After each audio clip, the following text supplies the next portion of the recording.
Ben ritrovati al meteo. Bel tempo sulle nostre regioni, precipitazioni del tutto assenti. Vediamo il dettaglio di giovedì 19 luglio. Sul Veneto pressione in ulteriore aumento a garanzia di una bella giornata su tutta la nostra regione, con ampio soleggiamento un po' su tutti i settori. Il cielo si presenterà sereno o al più con presenza di poche nubi sparse. Temperature piuttosto calde con minime tra 17 e 21 gradi. Valori massimi compresi invece tra 29 e 34 gradi. Diamo uno sguardo al Friuli Venezia Giulia. Poche novità, anche sulla nostra regione sarà una bellissima giornata all'insegna del sole su tutti i settori. Il cielo infatti si presenterà sereno o al massimo velato ovunque, non sono attese piogge.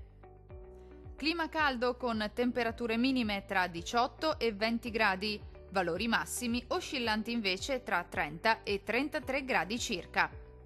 Vediamo infine la situazione del Trentino Alto Adige. Bel tempo su tutta la nostra regione dove sarà ampiamente soleggiato ovunque. Il cielo sarà sereno o poco nuvoloso con qualche innocuo addensamento sui settori alpini di confine. Temperature piuttosto calde con minime comprese tra 16 e 17 gradi. Massime oscillanti invece tra 31 e 34 gradi circa. Dal meteo di Antenna 3 è tutto, arrivederci!